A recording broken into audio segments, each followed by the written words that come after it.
माझे नाव रामदास दत्तात्रय सूर्यवंशी, राहणार खांजूरवाडी गावचा मी माजी सरपंच आहे. कशातून उमेदवारी अर्ज दाखल केला? कोणता गट? माझा माडगुळे पंचायत समिती गण क्रमांक 3 मधून मी पंचायत समितीसाठी अर्ज दाखल केलेला आहे. शिवसेना या पक्षातर्फे अर्ज दाखल केलेला आहे. कोणते मुद्दे घेऊन निवडणुकीच्या रिंगणात उतरला आहे? मी माडगुळे पंचायत समिती गणातील रस्ते किंवा भौतिक सुविधा किंवा शेतकऱ्यांच्या विषयीचे काही प्रश्न, आमच्या गावाला डाळिंबाचं क्षेत्र भरपूर आहे किंवा आमच्या पंचक्रोशीत आटपाडी तालुक्यातच क्षेत्र आहे.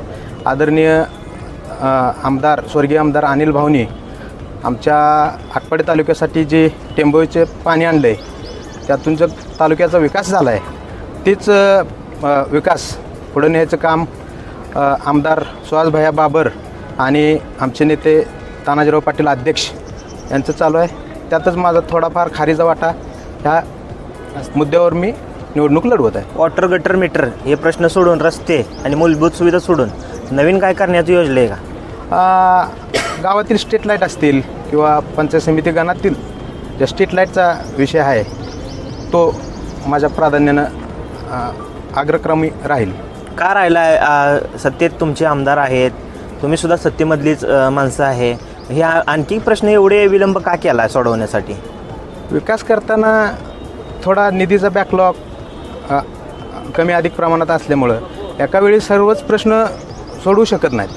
त्यामुळं मागं पुढं होऊन हे प्रश्न निश्चित सुहासभाई मार्गी लावतील. आता सत्तेत आल्यावर हे प्रश्न असेच राहणार का सोडवणार? 100% सोडवणार. का याच प्रश्नावरती पुढच्या निवडणुका आणखी ताकदीने लढणार तुम्ही? प्रश्न असं म्हणता येणार नाही की ह्याच प्रश्न नवीन आता लाईटचा प्रश्न झाल्यावर विजेचा प्रश्न आहे. विजेचा सौर पॅनलचं सगळीकडे चालू आहे. वेगवेगळे प्रश्नावर ते मार्ग काढायचं चालूच आहे. परंतु अजून काय प्रश्न निर्माण झाले तर त्याच्यावर मार्ग नक्कीच सुहासभाया काढतील याची आम्हा सगळ्यांना खात्री आहे. आणि त्याच्याबरोबर अध्यक्ष त्यांच्या सोबतीला आहेतच. यापूर्वी आपण कोणतं ठोस काम केलं? मी सरपंच होतो ग्रामपंचायतला. जलजीवन मिशन अंतर्गत गावात पिण्याच्या पाण्याचं पाईपलाईनचं काम असेल, अंतर्गत रस्ते असतील, सभामंडप असतील, या सर्व काम मी माझ्या गावात केलेलं आहे.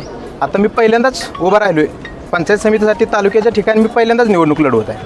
आपणापुढे आता महत्त्वाचे आव्हानं कोणते आहे? कसं बघता येईल?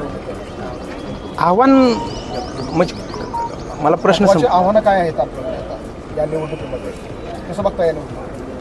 नाही, निवडणुकीला आव्हान असं काय, आमदारांनी आमच्या तालुक्यात बऱ्याच